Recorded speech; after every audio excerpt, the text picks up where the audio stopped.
Amen. Amen. Hallelujah. Magandang umaga sa inyo, mga youth. Lahat ba kayo ay kilala na ako kung sino ako? Amen. This time, alam ko na first time ako magsasalita as a preacher sa youth. Amen. Alam ko na ang Lord ang nagtalaga, alam ko na ang Panginoon ang nagbibigay ng oras o tamang panahon. Amen? Tulad nyo bilang isang mga kabataan, alam ko na merong inilagay ang Panginoon sa inyong lahat. Amen? Amen. Natutuwa ako sa Panginoon dahil isa ako sa ginamit niya para makapagsalita sa inyong harapan bilang mga kabataan. Alam ko na ang Panginoon ay may gagawin sa inyo sa araw na ito. Amen? Alam ko na meron siyang nakatakda, meron siyang bagay na gustong malaman ninyo sa oras na ito. Kaming mga nagsasalita ay isang vessel lamang. Amen? Hallelujah. Ang pag-aaralan natin sa umagang ito, tama-tama sa inyo na bilang mga kabataan, identity. Amen. Sa mundong ito, paano ba nalalaman ang identity ng isang tao? Sa tulad nyo, mga kabataan, paano kayo nakikilala? Pangalan, ID, di ba? Sa edad, di ba? Sa umagang ito, pag-aaralan natin ang identity natin, ang identity nyo bilang isang Kristiyano. Amen. Tayo manalangin. Panginoon, maraming salamat o Diyos sa umagang ito. Natunay nga Ama, na narito kami, hallelujah, na nais namin malaman kung sino kami bilang isang Kristiyano. Nagpapasalamat kami o Diyos sa umagang ito dahil alam namin na meron kang ibibigay sa amin, meron kang ituturo sa amin sa araw na ito. Lalo Panginoon sa mga kabataan na narito sa aking harapan, Lord, tunay nga o God na sila po o Diyos ay pinagpala mo na Panginoon. Alam mo o Diyos na mauunawaan ng bawat isa kung sino kami bilang isang anak mo, kung sino kami bilang isang Kristiyano, lalo sa kanilang kabataan. And Lord, salamat o Diyos na tunay nga na nagpapasalamat kami dahil alam namin, Panginoon, na kami po ay pinagpala mo sa umagang ito, God. At nagpapasalamat kami dahil tagumpay o Diyos ang gawain mo hanggang sa matapos ang gawain ng mga kabataan. Lord, all the glory belongs to you, Father. In Jesus' name we pray. Amen. Amen. Ang sabi dito, identity in Christ. How to find purpose and identity in Christ. Sabi sa 2 Corinthians 5:17. Okay, kung may Bible kayo, buksan natin yung Biblia. 2 Corinthians 5:17. Amen. Sabi dito na,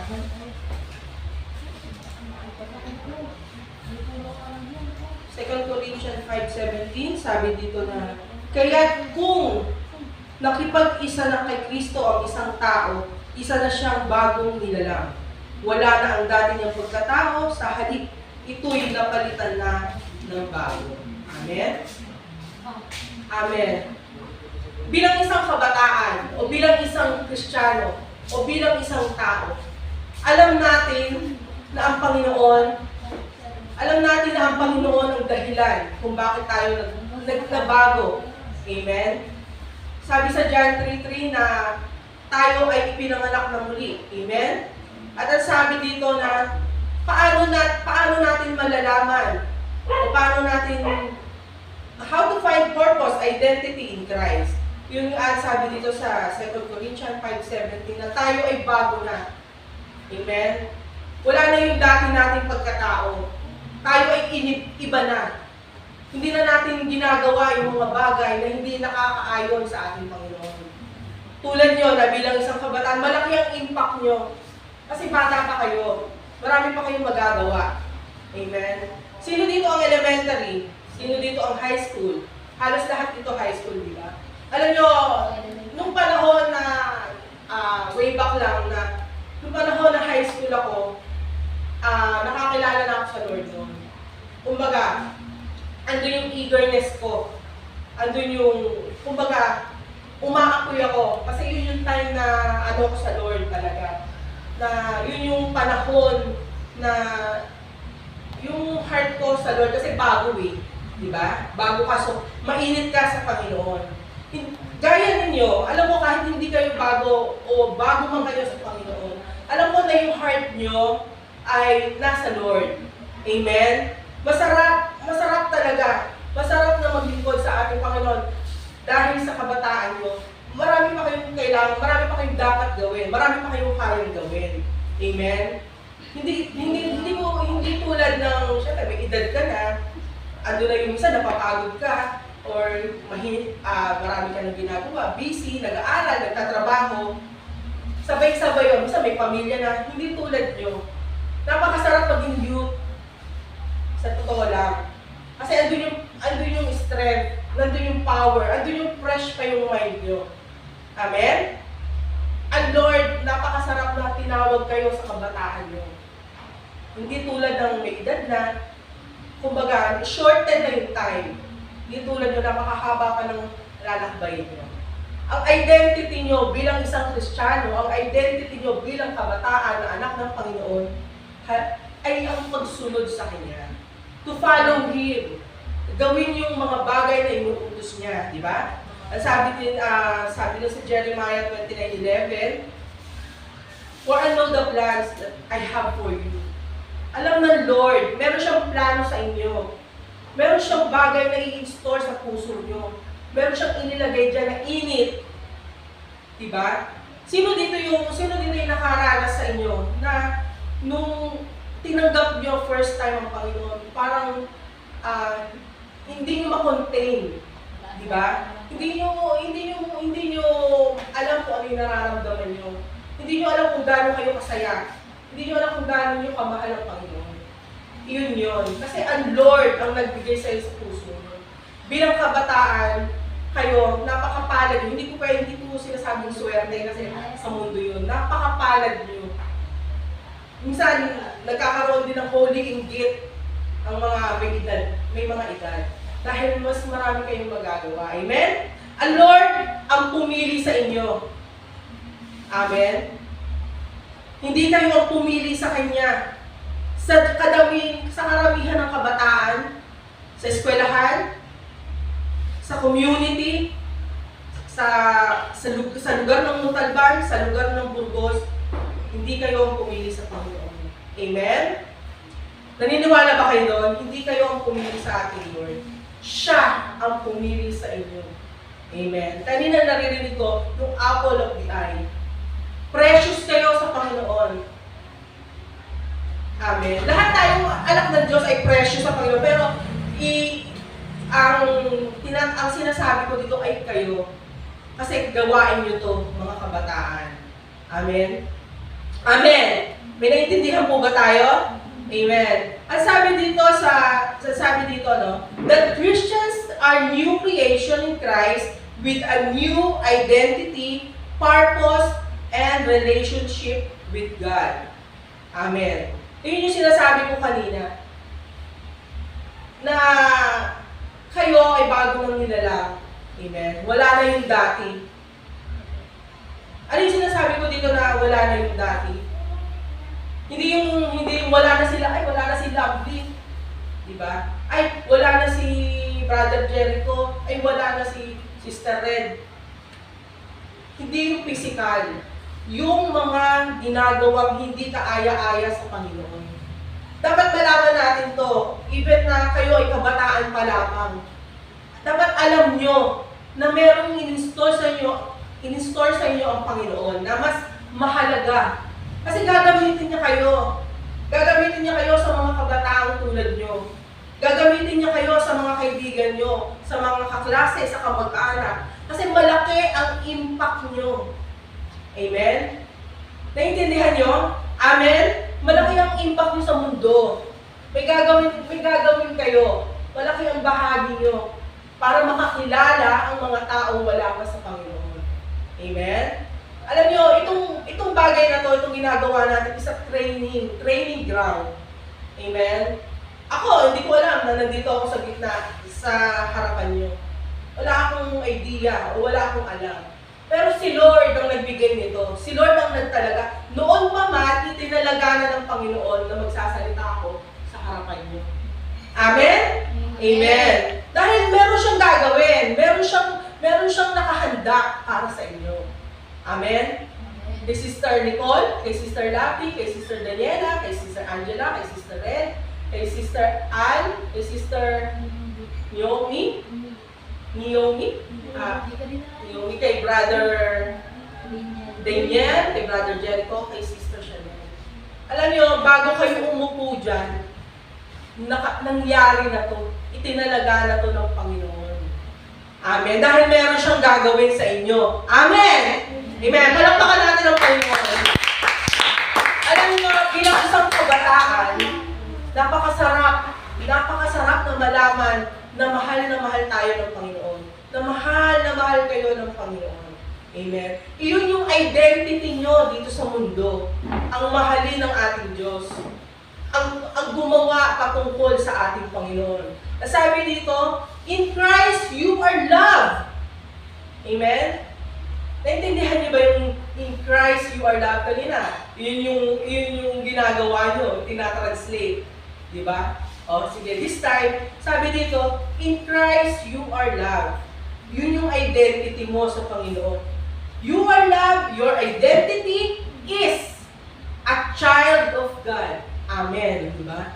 Napakasarap pakinggan na ikaw ay anak ng Diyos. Amen? Kasi hindi lahat anak ng Diyos. Hindi lahat ay tumatawag ng Ama sa ating Panginoon. Hindi lahat nakakatawag sa Kanya. Hindi lahat nakakapagsalita, Father. Hindi lahat nakakapagsabi, Ama. Yun lamang tumanggap sa Panginoon, yun lamang na nakikinig sa Kanya at sumusunod sa Kanyang salita. Yun ang tunay na anak ng Panginoon. Yun yung identity natin. Yun yung identity nyo. Amen? Nagigets nyo po? Naiintindihan nyo? Ang identity nyo ay isa anak ng ating Panginoon. Amen? You are a son of God. Amen? Si Jesus, yung beloved ng ating Panginoon. Siya yung son of God. Tayo ay, di ba sabi? King of Kings, Lord of Lords. Si Jesus yung malaking L. Yung maliit tayo yun. Amen? Di ba kayo natutuwa nun? Kasi sabi, di ba, na ang ating Panginoon ay naghari. Amen? Kasama niya tayong naghari. Amen? Tayo ay image ng ating Panginoon dito sa ibabaw ng mundo. Amen? Alam nyo, lahat ng ginagawa ng ating Panginoon ay kaya nating gawin. Kasi binigyan niya na tayo ng power. Binigyan niya tayo ng kapangyarihan. Kaya kailangan hindi tayo mahiyain, hindi tayo timid, hindi tayo, ay ikaw na. Diba? Minsan, di ba, ganun tayo? Lalo sa mga kabataan, nagtutulungan, ay loko, ikaw na mauna. Diba, Brother Jericho? Hindi, nakatawa kasi siya, kaya ako siya tinawag. Meaning, naiintindihan niya. Excuse me. Naiintindihan niya yon, kaya siya natatawa. At this time, alam ko na ang bawat isa sa atin, ang bawat isa sa inyo, ay meron ng brave heart. Amen! Matapang ba tayo? Amen. Matapang ba mga youth ng Gaynilo? Parang hindi. Matapang ba? Hindi matapang na makikipag-away, ha? Hindi matapang na makikipagsuntukan. Hindi yun ang sinasabi dito. Matapang tayo sa Panginoon. Bilang kabataan, kailangan nandun yung katapangan. Katapangan saan? Sa pananalangin. Katapangan sa na maghayag ng Word of God. Mag-evangelize. Alam nyo, kapag kayong lahat nag-evangelize, meron na kayong makausap na bawat isa. Di ba? 10 kayo. O, doble nun. Magiging 20 na kayo. Dadaan kasi naniniwala ako na hindi lang kayong kabataan na aatin dito. Amen! Marami kayong kumbaga, mahihikayat. Amen? Kasi ang nakatingin ng tao, ang mundo sa atin, sa ginagawa natin. We are the salt and light of this world. We are a living Bible.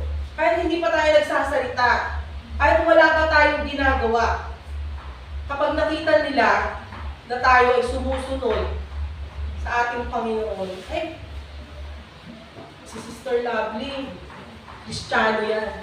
Yan ang born again. Alam niyo ba yun? Yan ang born again. Alam niyo ba na born again kayo? Amen. Hindi born again, hindi yun, ano tawag dito? Hindi yung bagong relihiyon. Yun ay utos ng ating Panginoon. Maliban na ang tao ay umanap na muli, hindi siya paghahalian ng ating Panginoon. Anong masarap pakinggan? Yan ang born again. O, born again yan. Alin doon ang masarap pakinggan? Kasi bakit? Ano yung meron sa born again yan? May laman yun. Diba? Naiintindihan nyo? Born again yan, pero, diba, pwede yun. Born again yan, pero, born again siya. Ba't ganon, diba? Alam nyo, sa pamumuhay natin bilang isang Kristiyano, bilang kabataan, napakasarap. Naiintindihan niyo sinasabi ko? Napakasarap, diba? Wala kayong masyadong iniintindi. Wala kayong masyadong iniisip. Nag-aaral lang kayo o assignment, projects, grades. Pero napakasarap na maglingkod habang kayo ay nandyan sa katatayuan niyo bilang kabataan. Amen? Amen. Napakasarap nun. Kasi sa isang Kristiyano, sa isang kabataan tulad niyo, na kapag kayo ay nasa eskwelahan, nasa room, di ba? Alam nila na, ay, yung classmate namin si Daniela, Christian yan. Di ba? Sarap sa pakiramdam nun. Kumbaga, nagtatrust sila sa inyo, nagtitiwala sila sa inyo, na merong bagay sa inyo na wala sa kanila. Di ba, minsan, nararanasan nyo ba na minsan, humihingi sila ng payo sa inyo? Sino nakaranas ng ganon? Humihingi sila ng payo sa inyo, di ba? Kasi alam nila na meron kayong ibibigay sa kanila. Alam nila na meron silang makukuha sa inyo. Dahil alam nila na Kristiyano kayo. Amen? Amen. Alam nila na ang bagay na nasa inyo ay wala sila. Yun yung hinihingi nila. Yun yung hinahanap nila, I mean. Di ba? Kasi alam ko na ang Panginoon ay merong inilagay sa puso ng bawat isa. Amen? Nasabi dito sa Psalms 139, you are a child of God. You are wonderfully made, deeply loved and precious in His sight. Amen? Ba, sarap pakinggan? Amen? Na kayo bilang isang Kristiyano ay mahal na mahal ng Panginoon. Amen? Ano ba yung wonderfully made? Ano ba yung wonderfully? Sige, ano yung wonderful sa Tagalog? Kanina, yun yung ginagawa niyo, di ba? Tinatranslate niyo sa English, tinatranslate niyo sa Tagalog. Ano ba yung wonderful? Ano ba yung wonderfully made? Di ba? Kumbaga kahanga-hanga, kamangha-mangha, wonders. Di ba? Yun yun. 139. Na ang sabi ng Panginoon, deeply loved and precious in His sight. Amen? Precious kayo sa Panginoon. Precious tayo sa Panginoon. Ano yung precious? Sige, sa Tagalog, ano yung precious? Kumbaga, yun yung iniingat-ingatan. Parang kristal o mahal na mahal. Kasi sabi dito, you are child of God, you are wonderfully made, deeply loved and precious in His sight. Amen? Masarap pakinggan nun. Kasi bagamat tayo makasalanan, kasi tayo pinanganak ng makasalanan. Walang perfect dito. Amen? Simula nang ipinanganak tayo dahil sa ating kanununuan, sino yung ating kanununuan? Even Adam, di ba? Meron na tayong kasalanan. Pero dahil sa pagmamahal ng ating Panginoon, nilinis niya tayo. Ang lahat ng ginagawa natin, ang lahat ng nangyayari ay by grace. Amen? Walang dapat ipagmalaki. Ay, ang galing ko naman. Diba? Ang galing ko naman, ang galing ko magsalita. Ang galing kong tumugtog. Ang galing kong kumanta. Walang ganon. Amen? Walang dapat ipagmalaki. Kasi tayo ay ginagamit ng ating Panginoon.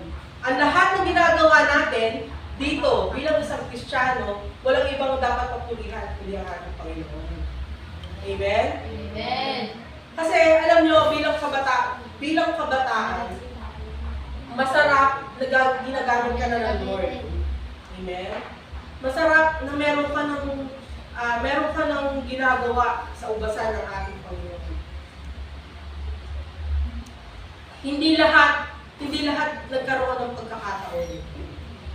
Amen? Ang pagkakaupo nyo dyan, kayong 10, ang pagkakaupo nyo dyan bilang kabataan, ay noon pa itinakda ng ating Panginoon. Itinakda na niya yan, na makikinig kayo. Amen? Itinakda na niya yan, na nakaupo kayo dyan para makinig ng salita ng Panginoon. Amen? Hallelujah. At sabi dito, sa Psalms 8:4, ito yung nakaka-inlove sa Lord. Diba? What is a man that you are mindful of him, and the son of man that you care for him? Amen? Mas iniisip niya tayo. Mas iniisip niya tayo. Mas iniisip niya kayo, mga kabataan. Amen? Yung universe, oo, siya may likha niyan. Yung Saturn, ang tawag doon? Solar system. Maganda yun, di ba? Ginawa ng Panginoon yun. Pero mas maganda ka sa paningin ng Panginoon. Amen? Amen. Mas mahal ka ng Panginoon kaysa sa kung sino pa man. Kaysa sa kung ano pa man. Kasi sa Kanya ka galing. Amen? Amen. Tayo ay image ng Panginoon dito sa mundo.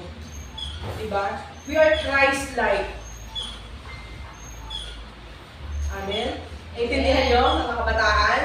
Amen. Napakasarap mabuhay. Amen? Napakasarap mabuhay na kasama ang Panginoon. Napakasarap mabuhay na maglingkod sa ating Panginoon. Amen? Kaya huwag na kayong bibitaw, huwag na kayong lalayo. Mas lalo kayong magsigasig. Mas lalo kayong magpagamit. Amen? Huwag na kayong umalis, huwag na kayong bumitaw, huwag na kayong lumayo sa ating Panginoon. Amen? Kasi napakasarap na maglingkod sa ating Diyos. Sa inyong kabataan, alam ko na meron pang mga bagay na gagawin ng ating Lord. Meron pa siyang nakabasta, meron pa siyang nakahanda sa inyo. Hindi nyo alam yon, pero alam ng ating Panginoon yun. Dadating ang panahon, dadating ang oras, hindi lang kayo 10, 20, 30, 50, at pwede pa kayong maging 100. Yan ay sa pamamagitan ninyo. Diba? A faith without action is dead. Hindi pwede yung may faith tayo pero hindi tayo gagawa. Amen?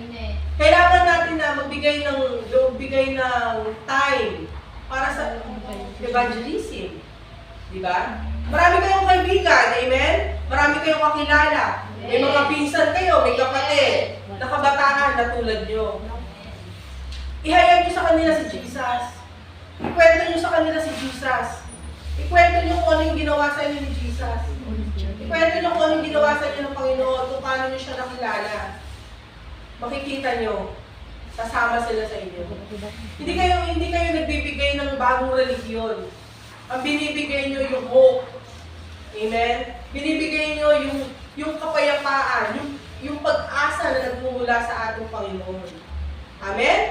Ang sabi dito, how can I use my identity in Christ? Paano nyo naman magagamit yung identity na pinagkaloob naman sa inyo ng ating Panginoon? Amen? Study the Bible. Alam niyo, dapat kayong mga youth, umaattend kayo ng Bible study. Required na umaattend kayo sa Bible study kada Sabado. And prayer warrior. Dapat umaattend kayo kasi doon tayo magpapalakasan. Doon tayo magkakaroon ng, kumbaga, yung, di ba sabi, iron to iron? Yun, andun yung Islam. Amen? So, ina-encourage ko kayo na umattend kayo ng Bible study kada Sabado and prayer warrior also. Para doon tayo magpalakasan. Di ba? Ito sabi, study the Bible, read the Bible, and learn what God says about you.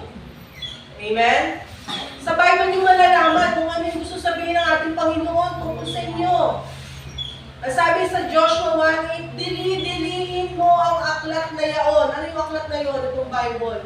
Dili-dilihin mo ang aklat na yaon, araw at gabi. At sa gayon doon ka magtatagumpay at giginhawa.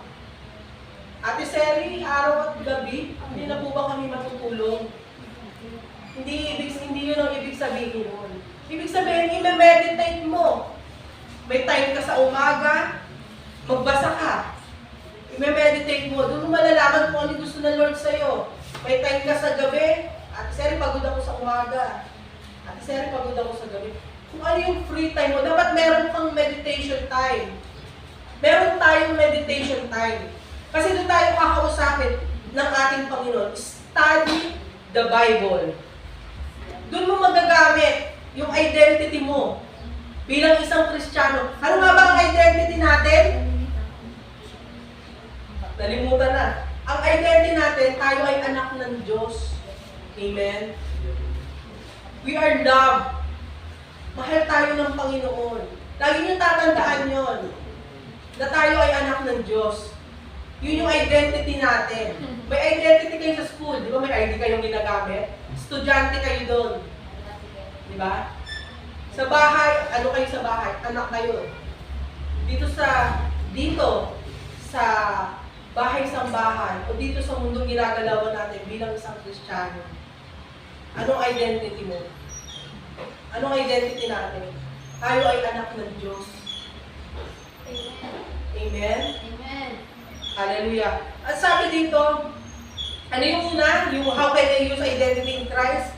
Study the Bible. Second, develop a relationship with Christ. Amen? Amen. Paano natin madidevelop yun? Paano natin mapalalawig? Paano natin mapapalawak yung relasyon natin sa Panginoon? Gaya na sabi ko kanina, kailangan natin umattend ng Bible study. Kailangan natin umattend ng prayer warrior. Pray, seek guidance from Holy Spirit, and spend time in God's Word. Amen? 1 Thessalonians 5:17. Diba? Yun yung gagawin natin. Yun yung way. Yun yung bagay. Yun yung pangalawang bagay kung paano natin magagamit yung identity natin sa ating Panginoon. Magpagamit na kayo mga kabataan. Amen? Huwag na tayong mag-turn back. Huwag na tayong tumalikod. Kasi napakasarap na maging Kristiyano. Di ba may kanta na, ang buhay ng Kristiyano ay masayang tunay. Masayang tunay. Masayang tunay. Masaya ba kayo bilang Kristiyano? Oo. Amen. Masarap maging Kristiyano sa tulad yung mga kabataan. Amen. Amen? Nandun yung encouragement. Alam nyo minsan yung mga adults, na mas na-encourage sila sa mga tulad nyo. Mas na-encourage kami sa mga kabataan tulad nyo. Amen? Kasi kayo, malalakas pa kayo. Meron kayong strength, yung wisdom, yung knowledge na galing sa Panginoon ay nasa sa inyo. Alam niyo, uupo-upo lang kayo dyan, pero ang Lord may ginagawa sa inyo. Meron siyang nakahanda, meron siyang nakabasta para sa inyo. Amen? And next, believe what God says about you. Ano ba yung sabi sa iyo ng Panginoon? Believe what God says about you, Jeremiah 1. Amen. Na sabi sa iyo ng Panginoon na ikaw ay love. Amen. Na ikaw ay mahal na mahal ng ating Panginoon. Na kayo ay pinili ng ating Panginoon. Amen. Na kayo ay anak ng ating Panginoon. Amen. Amen. Naniniwala ba kayo na anak kayo ng Diyos? Simula nang kayo ay nakakilala sa Panginoon, tumanggap sa Panginoon, tayo ay anak na ng ating Diyos. Amen? Amen. At ang sabi dito, trust that what God says about you is true, even when others or you yourself might doubt it.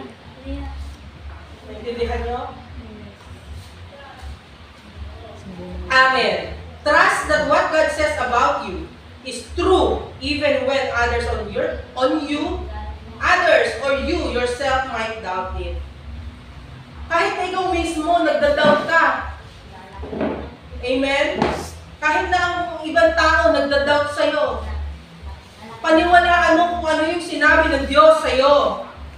Sinabi ng Panginoon na pagpapalain ka niya. Sinabi ng Diyos na makakatapos ka ng pag-aaral, makakatapos ka. Sinabi ng Diyos na meron kang gagawin sa ubasan niya, gagawin niya yun. Kasi ang sinabi ng Lord ay sinabi na niya. Hindi pa bago-bago ng isip ang ating Panginoon, di tulad ng tao.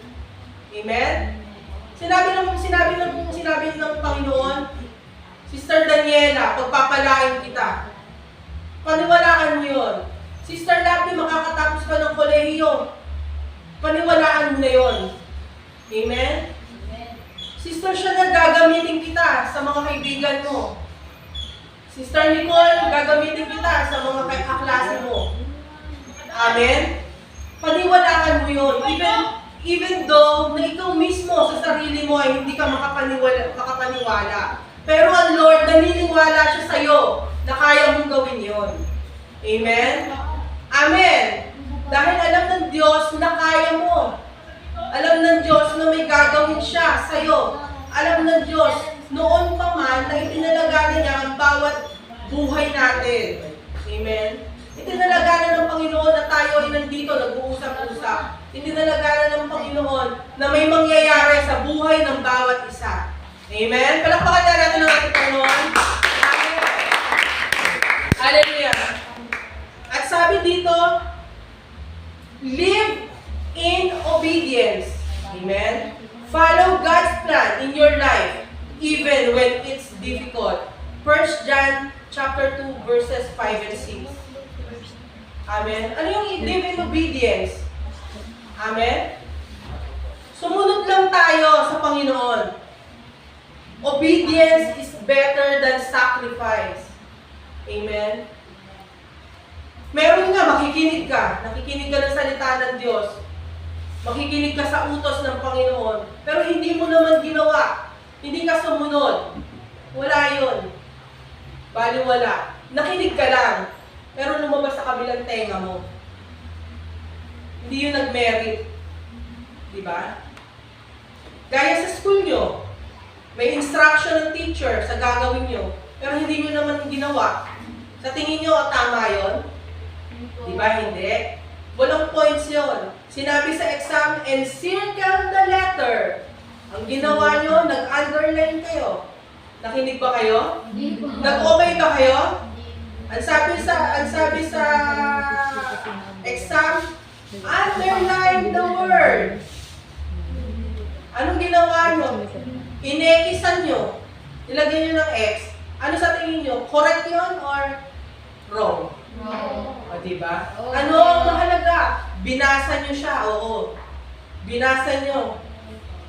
Pero hindi nyo inobey yung instruction. Binasa nyo. Ganun yun. Binasa lang, pero hindi nag-obey. Iba yung binasa mo, iba yung inag-obey ka. Nangingiti kayo. Di ba? Iba yun. Maganda yung binasa mo na yung instruction, sinunod mo pa yung instruction. Ganun din sa buhay Kristiyano. Binasa natin ang Biblia, sumunod tayo kung ano yung nabasa natin. Amen! Amen. Masarap maging Kristiyano. Sabihin mo sa katabi mo, masarap maging Kristiyano. Masarap ay Kristiyano. Amen.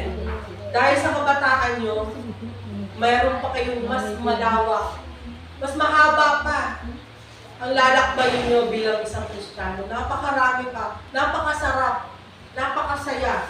Kaya ina-encourage ko kayo na huwag na kayong aalis kung nasaan kayo ngayon. Kasi nasa tama kayo, right path. Hindi kayo mapupunta kung saan. Hindi kayo mapapahamak, mas mapapabuti kayo. Amen? At ang sabi dito, di ba sabi dito, live in obedience, follow God's plan in your life, even when it's difficult. Hindi madaling sumunod. Di ba? O, di ba, gaya nung kanina sinabi ko, yung sa instruction sa exam, di ba hindi madaling sumunod? Sabi, encircle, ginawa nyo underline. Amen? Hindi ganun kabilis sumunod. Hindi ganun kadali. At kaya ang sabi doon, God's plan in your life, even when it's difficult, kahit mahirap, kahit nakakapagod, kahit puyat, sumunod tayo sa Panginoon. Alam ko lahat kayo pagod. Sabado at linggo lang ang pahinga dahil sa pag-aaral. Pero sabi dito, live in obedience. Follow God's plan in your life, even when it's difficult, kahit mahirap. Diba?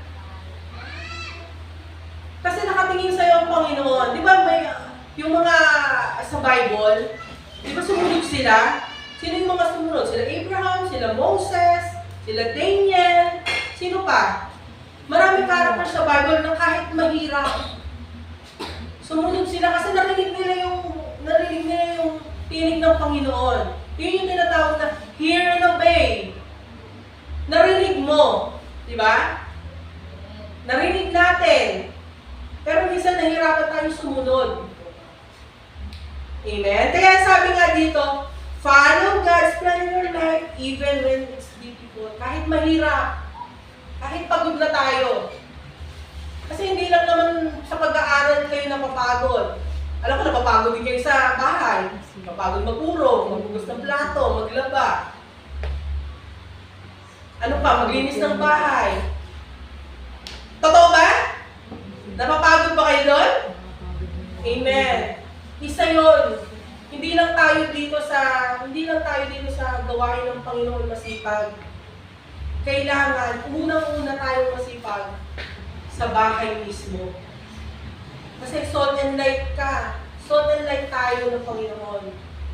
Kung ano yung nakikita nila sa atin kahit hindi pa tayo nagsasalita, maniwala kayo. At tanungin nila, saan ka ba nagpupunta pag linggo? Saan ka ba nagpupunta pag Sabado? Kasama nga ako sa'yo. Yun yung masarap. Kasi nakikita ng tao na may nababago.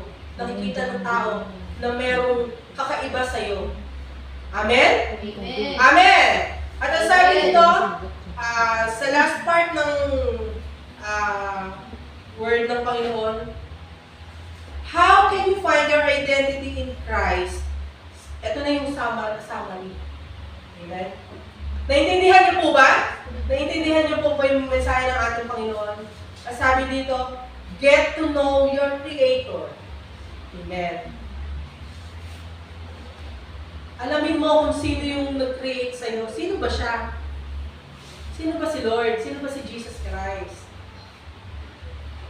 Ano ba yung ginawa niya para sa akin? Para maging anak niya. At maging wonderfully made. At bakit ba ako mahal na mahal ng Panginoon? Next, believe what God says about you. Paniwalaan mo kung ano yung sinabi ng Panginoon tungkol sa iyo. Amen. Amen? Walk in obedience to His word and follow His plans for you.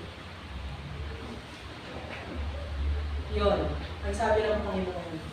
Lakaran mo. Lakaran natin kung ano man yung plano ng Panginoon sa iyo. Amen? Meron siyang plano sa iyo na hindi mo alam. Pero darating yung oras, darating yung araw, darating yung panahon. Malalaman mo na, yung pala yun. Yung pala yung plano ng Panginoon sa akin. Walang plano ang Panginoon para tayo ay masakitan. Walang plano ang Panginoon na para tayo ay masaktan, malungkot.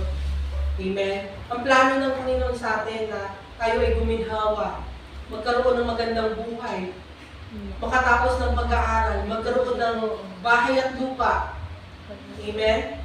Magkaroon ng mga magandang business.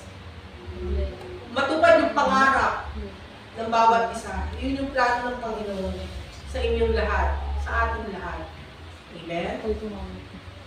Identify with Christ in His death and resurrection. Dapat alam mo na namatay ang Panginoon para sa iyo. At nabuhay na muli at kailan may di na mamamatay. Amen? Ang Panginoon ay buhay sa ating mga buhay. Buhay siya sa inyo. Nakatira nga siya sa inyo eh. Nakatira siya sa atin. Amen? Meron ginagawa ang Lord sa bawat isa. Amen. At ang sabi dito, seek guidance from the Holy Spirit. Amen. Yun yung sinasabi ko kanina. Paano tayo makakahingi ng tulong sa Panginoon? Hindi naman tayo nagpe-pray. Hindi naman tayo umaatin ng gawain ng Panginoon. Kailangan natin umattend ng Bible study at prayer warrior. Amen? Iyon ang ginagawa ng isang tao na anak ng Panginoon. Yun yung identity mo. Kailangan mo sumunod. Yun ang identity ng bawat isa. Na hindi lang natin nakilala ang Panginoon. Kailangan sumunod tayo. Kailangan gawin natin yung mga pinapagawa ng ating Panginoon. At ito po yung pinaka-last. Amen. Sana maintindihan nyo. Ito yung pinaka-last na bagay na dapat gawin bilang isang Kristiyano upang magampanan natin yung identity natin sa ating Panginoon. Allow God's Word to transform your life. Amen? Amen. Walang makakapagpabago sa atin. Walang makakapagpabago sa inyo. Hindi tayo kaya baguhin ng tao. Amen? Amen. Walang ibang makakapagpabago sa atin, kundi ang salita lang ng ating Panginoon. Amen? Amen. Walang ibang makakapagbago sa atin, hindi tayo kayang baguhin ng katabi natin. Amen. ang kaligtasan po ay isa-isa. Ay sasabihin, hindi po pwedeng, Sister Daniela, sumama ka na sa akin, ligtas ako. Sasabihin ni Sister Love, hindi po pwede yun. Ang kaligtasan natin ay individual. So, kanya-kanya yan. Amen? Allow God's Word to transform your life. Amen. Ikaw ang gagawa. Ikaw ang gagawa para sa buhay mo. Ikaw ang gagawa para ka makapunta sa kaharian ng Panginoon. Amen? Amen. Nag-gets po ba natin yung identity mo bilang isang Kristiyano? May natutunan po ba tayo? Amen. Amen. Walang iba.